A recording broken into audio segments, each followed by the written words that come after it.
What's going on, guys? Welcome back to the Planet Soccer channel here on YouTube. I'm Reed. That's Dylan. As always, we are here continuing our series exploring the global game from an American perspective. And Dylan, I think today is the first time we can use what we had as our working title at the beginning of this and say, Americans, have you ever wondered what's the deal with Spanish football? Because Dylan, when I look at it, and we'll talk about it more in depth later, the golden age of Spain football came during my most formative sports fandom years. So it's really the nation before I really started following the sport that I identified as being the pinnacle of international and really domestic or continental soccer. But we're going to dive into it, do a little bit of talking about the history, talk about the regionality, socio-political divides that create certain rivalries within regions, within cities, sometimes even streets apart. And then we'll get back narrowed focus down into what led to the rise to eventually becoming back-to-back European champions and World Cup champions during that circa 2010 era. Dylan, when you think of Spanish football, what do you think of? It can be a coach, a player, a team, a style, a tactic. What does your mind go to? First thing my mind goes to is just a supreme technical ability and comfort on the ball is kind of the first thing that comes to my mind. All 11 players on the pitch have a strong comfort on the ball, and I think a lot of that we'll dive into, as you said, a little bit later in the nitty gritty. But the age that they start playing in, like in most of these countries, is very young. But the style that they play, it's very creative. But also very tactically sound. Like they have a little bit of flair, but not that like sexy, flashy Brazilian flair. More of the creative, comfortable with the ball on the foot, finding that pass.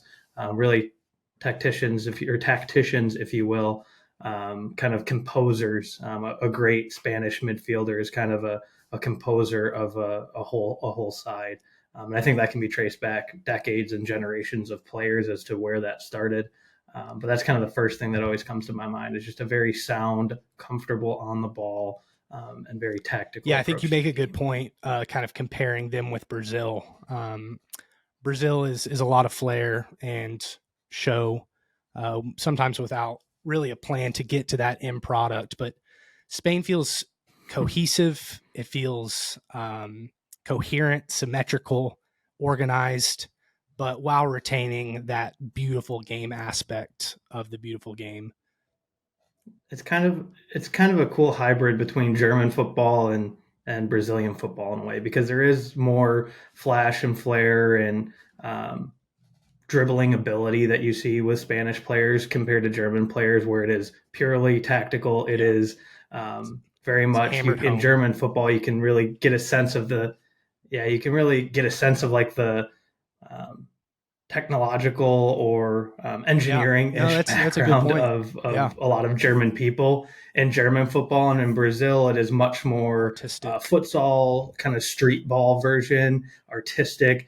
And Spain is kind of a beautiful hybrid between the two. And I think that's why we see a lot of the most sound, most coveted midfielders come out of Spain and come out of, if not Spanish players by nationality, at least growing up in Spanish academies. Yeah. Leo Messi's of the world, a little bit more forward playing, but those are the type of things that always kind of come to my mind. I agree. There are themes there, and I hope those themes come through to y'all because they're very defined, and every football, soccer fan has a strong opinion of Spain and are confident in their opinion because there's very little mystery on what they're trying to do, when they're trying to do it, and how they're trying to do it. So let's dive into just a quick crash course on the history. Soccer was a British import into Spain in the late 19th century. 1902, the Copa del Rey was started. It preceded La Liga, which was founded, I want to say, between 2 years and 2 decades later. I don't have the exact year in front of me, so I apologize for that. Already fell on the face. That's all right, though. But basically, it was, like most of the world, very nationalized at that point. You weren't bringing in players from South America or from Eastern Europe or many other places in Europe to play for your teams. And coincidentally enough, if you, well, I want to say this first.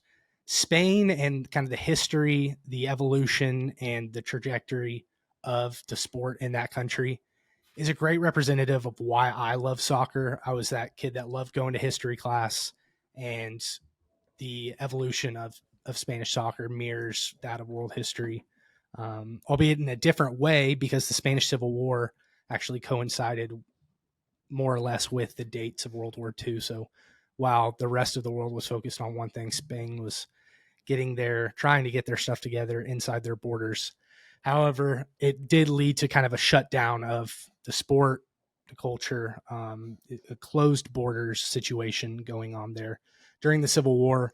But coming out of that, the government that followed, if you can even call it a government, really divided the sporting side, the fans, even more by creating a national princess, if you will, a national team on the domestic level in Real Madrid, who became the club of the crown, essentially.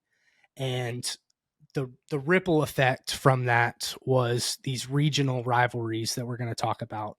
And it stems from culture, it stems from different dialects of language, individualism, and kind of a sense of what's the word?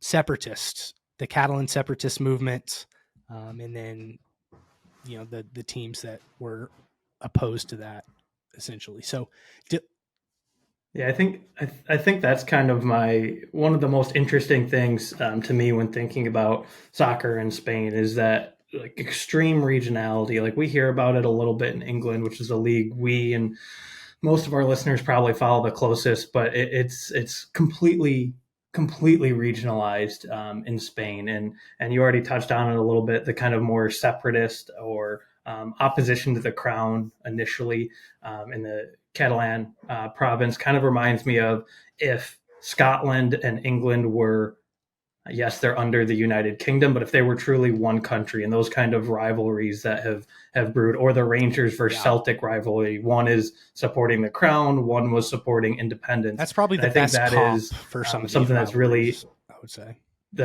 Rangers and Celtic feels a lot like, obviously on a smaller scale in a European sense, a lot scale similar to Real Madrid and Barcelona. Yeah. Yes, much more violent. Although there have been some issues in researching this.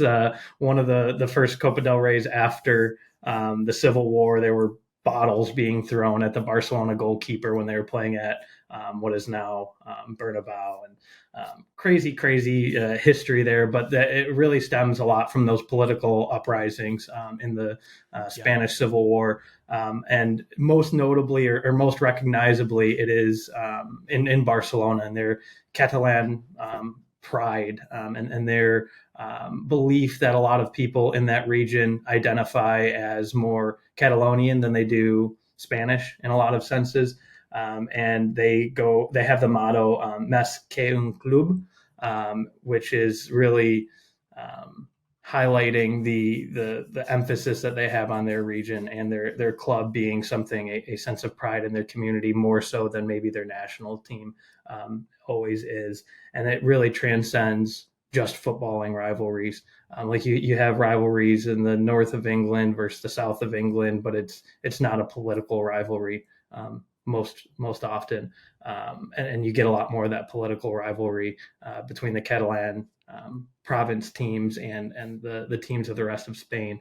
And Barcelona and Real Madrid's kind of the best example of that. The saying "Més que un club," it mirrors what the people of Catalan who support the separatist movement or support their, I don't even know if it's really a drive for independence, like legitimately at this point. Yeah, it's an identity it's just thing. an identity thing now. Yeah, believe that it's Més que un país, which is more than one country.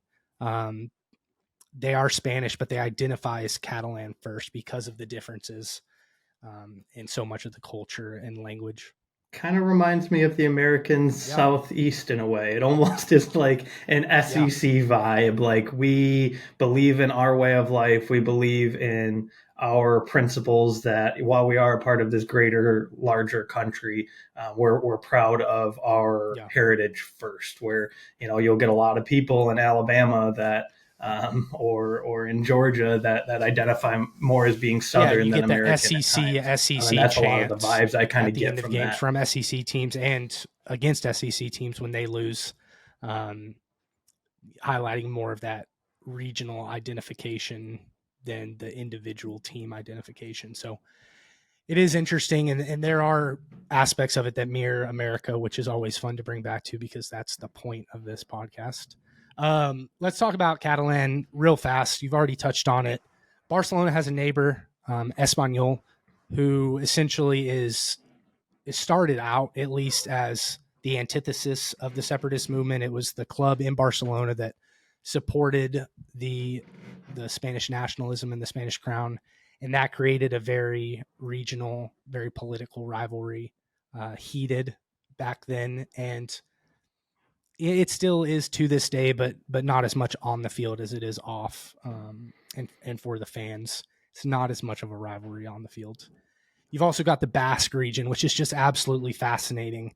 In this economy, in this day and age, when you can wake up in South Africa and go to sleep in Canada, and there are people that own football clubs that can buy whole countries, you have a team in the Basque region of Spain that only signs and employs Basque products, which is crazy because the fact that they're able to compete speaks, one, to the amount of talent that comes out of that region, and two, to their loyalty to their beliefs and to their ideals, which is very admirable and naive in a way, I think, in this day and age. I think they accept the fact that if they ever get to the point where they're at the cusp of being something great, then their great players are going to get bought, just like a lot of those similar clubs throughout Europe.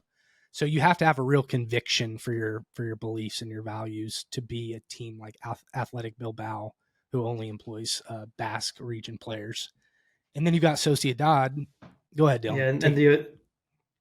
the ability for Bilbao to not only maintain a club that is semi-competitive, but they've remained in the top flight in Spain for nearly 100 years now. As long as La Liga has been a thing, they have been in the top flight, and we're approaching 100 years of La Liga.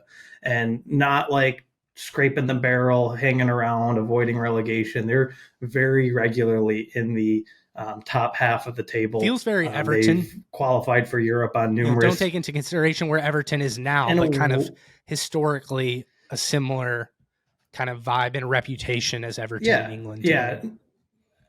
absolutely. Like incredible sense of local pride, kind of doing things their way. Obviously, Everton has for a long time bought and employed and played players from Yeah, yeah, outside of that not in greater that way, but Liverpool area. But from the sense where they're not necessarily the highest spending club, or never really the highest spending clubs, but they're always able to maintain that top flight position and remaining highly competitive, competing in Europe 4 or 5 times in the last 10 to 15 years. They've either qualified for Champions League proper or Europa League proper.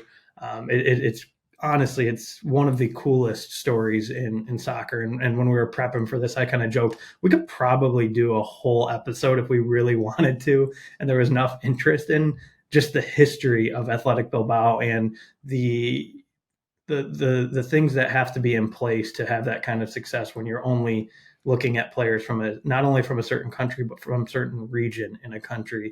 It is pretty remarkable. Like you said, as soon as you have a mini golden generation where you get 5 or 6 youth players from your region that are in your youth program that become these like world class players, it's going to be really yeah, hard they're to going to hang see on that to this them summer with Nico if you're not Williams. getting that European money. They currently have a Yeah.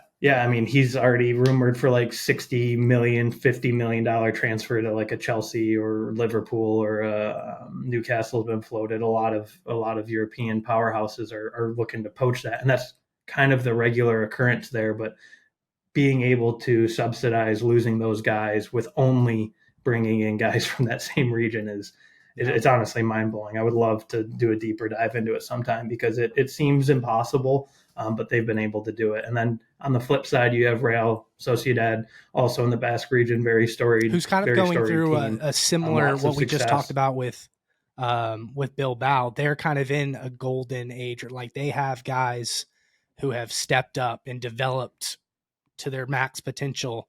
Yeah. Isak. And, you know, And like Isak gets poached, and now they're struggling to score goals at the same rate they were previously. But they are much more global perspective, and it is a really stark contrast. They don't really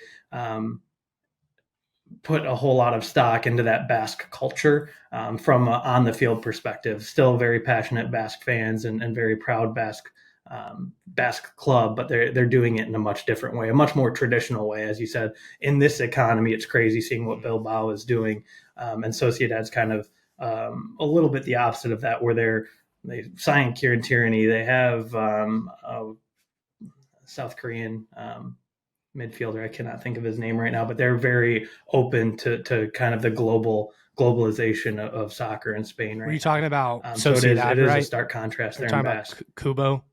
Yeah. Is that who it is? Yeah. Oh, Japanese then. Yeah, Japanese then. Kubo's Japanese. But yeah, like regardless, they're very open to globalization of their team, where they're in region rival is very much the antithesis of that, and seeing how well they're both able to compete on a domestic level is pretty Yeah. Shout out to Sociedad with their round of 16 run, which not a whole lot of people expected, running into PSG and eventually being knocked out of the UCL, but a good little year for them. Yeah, Mbappe took it to him yesterday, but what are you going to do? Mbappe did Mbappe things. Sounds like they're going to see him a lot more often. So kudos to him. In the next few years. So I was just about to say, speaking of Mbappe, we're going to kind of pivot a little bit to Madrid, kind of the other, not necessarily a region, but a city with two very stark, contrasting clubs and models and fan bases. Real Madrid, obviously, Galacticos has been a thing for them for, what are we going on, 25 years now, at least, of them being labeled as Galacticos, really leaning into that globalization of the game, bringing in the best players regardless of nationality, and the contrast you see within the city compared to Atleti. Much more working class, much more nitty gritty. Even the style of football. Yeah, I think the style sticks out to me the most. Simeone. Yeah. Simeone, known for that like gritty, grimy, if you ask our friend of the pod, Nick Watanabe, terrorist football, if you will, just not the most exciting, flamboyant brand of soccer outside of Antoine Griezmann now. And then there's Madrid, who is all glitz and glam and flair. It's a really interesting comparison on how two fan bases within the same city can be so different. And to kind of bring it back to England if again, you say what I think this you're going to say, that's crazy, and we're telekinetic, because I was thinking the exact same. No, Liverpool and Everton. I was going back is where to I was going. Go ahead, finish your point. It feels very Liverpool and Everton, where Everton is more the Atleti, again, kind of that smaller, grittier, more homey type club. And then there's Liverpool or Real Madrid, who has the ability and desire to bring in a global brand, more a desire to bring in the best of the best at all humanly possible, whether it be managers or players. It is a stark contrast, but two extremely successful clubs, both domestically and European wide. But I was going to relate it back to the early days of English football, where you had the high class society teams dominating the FA Cup, and then these factory teams started coming in, and they usually had like one player, sometimes a Scotland import, that would really drive them forward. But it was a working class group that would, didn't have the same posh lifestyle as maybe the Real Madrid players do, might not get recognized as much out and around town. But they hold their fair share of the claim to success of Spanish soccer. It's not near the level of Real Madrid, but I think that Atletico Madrid is one of the most underrated clubs from an American, like you'd be hard pressed to find like a guy that would say, yeah, I'm an Atleti fan. Like that's my club. I just don't think you'd find that. So, but they're successful. I mean, they're constantly making UCL quarterfinals and making deep runs in that and finishing in the top 4 of La Liga. It's a successful, reputable club, but they just haven't reached that global scale of their city neighbors. So all in all, throughout all this, the two clubs that have emerged is the El Clasico. It is Barcelona and Real Madrid. And like much of the history and evolution of Spanish soccer, they end up at the same place by taking different routes. I think that everybody who follows soccer, maybe even everybody in general, just because of the star power that those clubs have had, they have an opinion on this rivalry. You might not like really root for them while the team's playing, but like I want Real Madrid to win when they play Barcelona. I'm not a Real Madrid fan. I own one shirt because it was on the clearance rack at my local soccer apparel store. But everybody has an opinion on this rivalry. And I don't think you can really say the same for any English rivalry, whether it's Tottenham Arsenal, United Liverpool, but Real Madrid and Barcelona, everybody has an opinion. And I think that speaks to the scale of these two clubs. Yeah, I mean, I am the more I kind of learn about the culture of the clubs and the origins of the clubs, I almost wish I was more of a Barcelona fan. And I've always kind of felt that way because I always preferred Messi to Ronaldo. It's weird, right? And I feel like I think the identity with Barcelona is kind of cooler, but for whatever reason, there's just something about Real Madrid. And I think in the here and now, for me, it's really obvious. I am a massive Vinny Jr. fan and a massive Bellingham fan. I think they're two of the 5 greatest players in the world and incredible to watch together. Their goal today that they linked up on was phenomenal. So maybe that's where some of my rooting interest comes, and it could very well be a rooting interest that I flip on 5 years from now, and I won't feel guilty about it because, like you said, I'm not really a fan. It's more of a it's general just a rooting lean, interest. a subconscious lean one way or the other. Yeah, like you just, for whatever reason, you can't really always explain it. But you're right. I think every soccer fan and really probably every sports fan leans one way or another, whether it's because of Messi versus Ronaldo or whether it's because of Beckham, if you're a longer soccer fan and you're a big Beckham fan. Maybe, now that I think about it, maybe I like Real more subconsciously because that's where Santi Munoz went in goal too. It all comes back there, doesn't it? Premier League team. Maybe that's why I picked my Spanish team subconsciously. But it is a really, really interesting kind of history between the two clubs, and has really transformed into shaping this like second or really third golden age of let's get into that because I mentioned a little bit earlier about how they reached the same pinnacle of success, but taking different routes. And this is where we introduce the section called Cruyff, False Nines, and Argentines. And if you're a reader of soccer books, that line will sound familiar to you because I stole it directly from the legendary piece of literature, Zonal Marking. Let's start with Johan Cruyff, arguably the most influential figure in the history of soccer, both player, coach, and backroom behind the scenes. I think Sharpie that like it's true. You have this Dutchman who created a legendary career of his own at Ajax, decided to move over to Barcelona to play, had the time of his life, so much so that he and his family stayed in the area and still are in the area to this day. But he brought over some principles of total football, malleability, ability to play in different parts of the field, play different combinations and trios, one touch, like constantly moving, being able to fill in. It laid the foundations for tiki-taka, which is, I think, the quintessential like Spanish tactic. Like if you're a tactics person, tiki-taka is the first thing you think of when you think of Spanish soccer. But his influence is so deep and so rich. He will forever feel his presence in Catalonia at Barcelona because of La Masia. Real Madrid's academy respectable, very good, one of the best in the world. They often buy international products to come into their academy at a very early age, and that's where the byproduct of their success comes from. But Barcelona develops these sometimes Catalan kids, sometimes Spanish kids, sometimes international, but they have this pipeline that's so sealed and so organized and driven based on beliefs and based on this Cruyffian belief in particular, that they're going to play the sport this way, and they're going to play it from age 14 all the way up until you leave Barcelona. That's not the same with Real Madrid. Real Madrid, like we mentioned, they bring in star power. They bring in the best of the best, whether it's coach or player, at any given time. When Carlo Ancelotti leaves, they might not still run the 4-4-2. They're not really running the 4-4-2 now because of Jude Bellingham. But their system is malleable, and with Barcelona, it's not quite as malleable.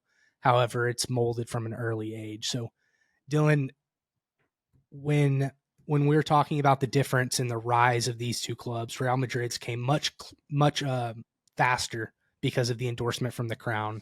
They kind of hoisted up as this is going to be our representative on the international or continental stage.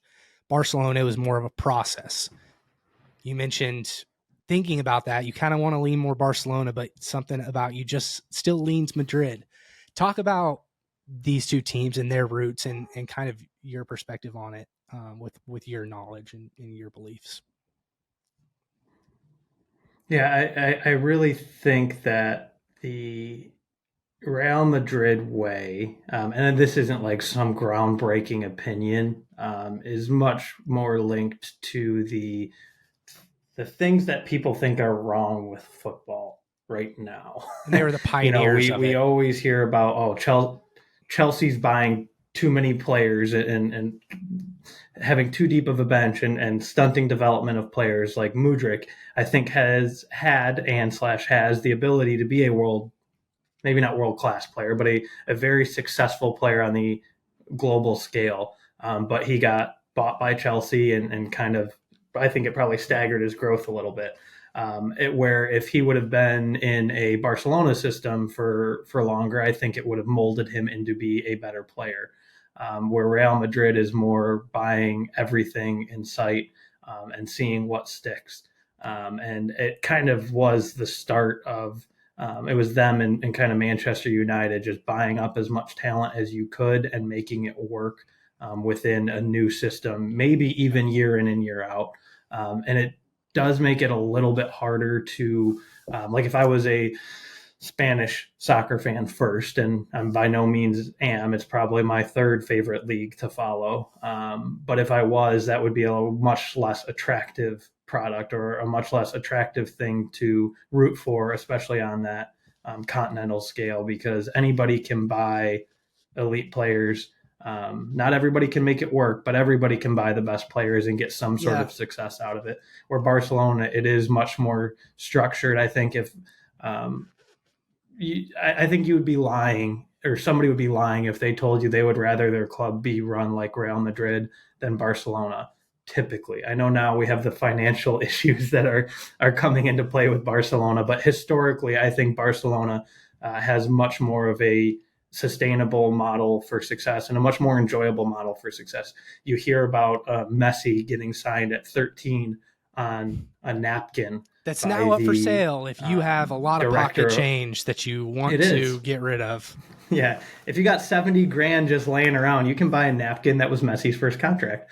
But you get more of those unique stories from a club that kind of builds through the youth and builds this La Masia academy system that builds some of the greatest teams and some of the greatest players, where Real Madrid is kind of the antithesis of that, where they wait for other clubs to develop players. Like you said, they have a very good compared to the global the 16-year-olds that academy, they buy, they don't have the best academy.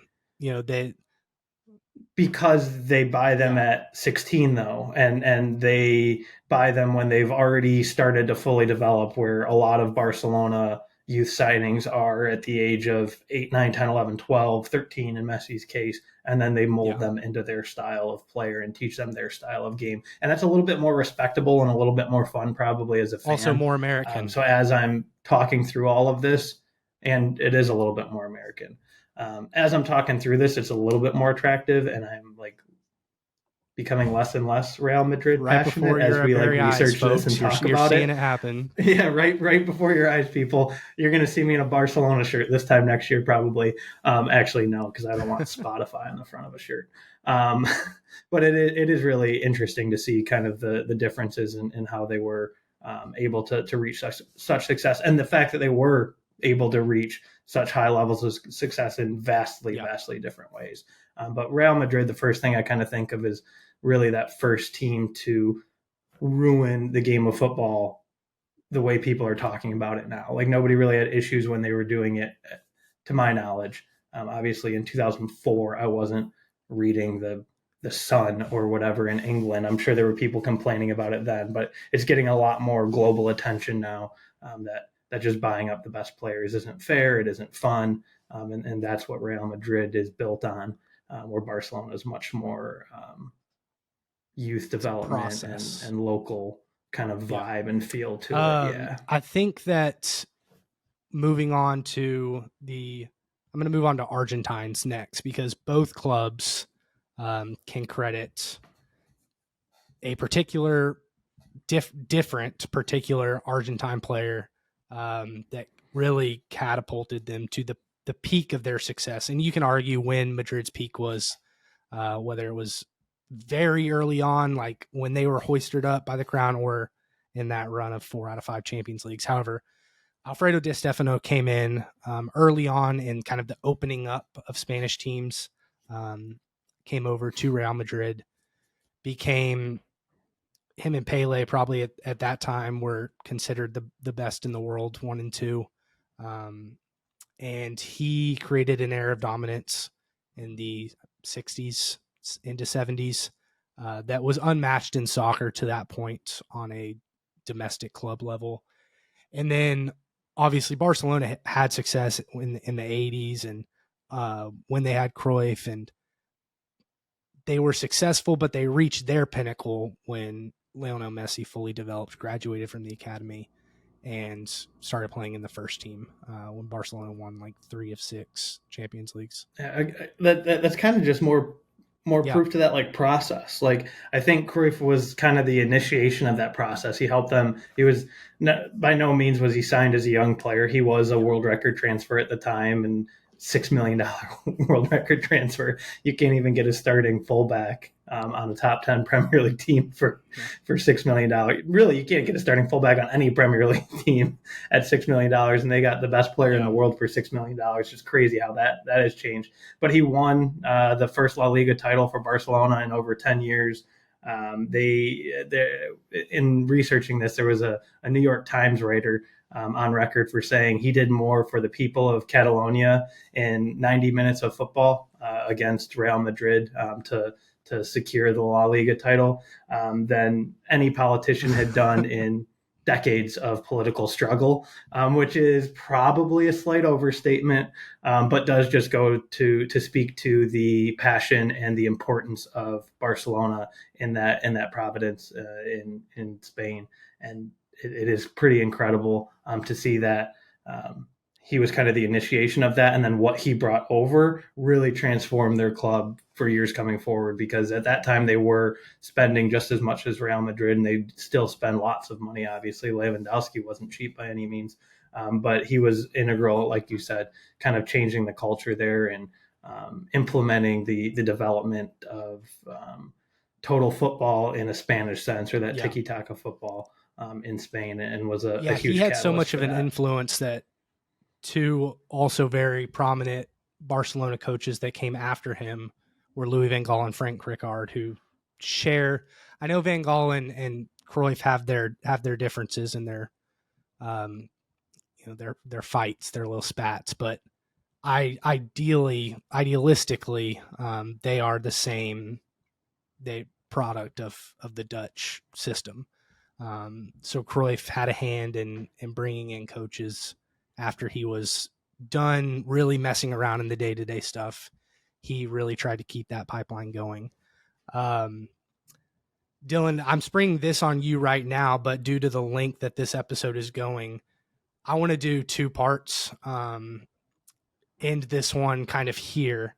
And then in part 2, we are going to transition into talking more about the Spanish national team and their era of dominance, how it coincided with both Real Madrid and Barcelona's most recent era of dominance, who the products were of that, who the key players were. Hence, it's a lot of Barcelona players. Dylan, I do want to read this out to you before I forget real fast. When we're talking about the Barcelona and Real Madrid academies and comparing them, La Masia products: Lionel Messi, Xavi Hernandez, Andres Iniesta, Sergio Busquets, Gerard Piqué, Carlos Puyol. Those are the top 6 academy graduates from Barcelona. They all played in the same team for multiple years. That's incredible. And they were, obviously sans Lionel Messi, they were the core of the Spanish national team. So, and most of them were Catalonian, which is also kind of crazy. Like, and that just furthers that like Catalonian pride and how much that football club means to that region, and keeping those players around probably is part of why they got in a little bit of financial trouble, but it was so important to the region to keep that core together that they developed. That is insane, though. I mean, 5 of those 6 guys are the reason Spain went on that run of 3 straight international. Real Madrid does have Casillas, who was the goalkeeper for those teams. However, Madrid's list sounds very different, and you kind of have to have some niche knowledge to recognize some of these names. Iker Casillas, Raul Gonzalez, who was Madrid's all-time leading scorer for several decades before Ronaldo, Dani Carvajal, Alvaro Morata, Juan Mata, and Sal Niguez.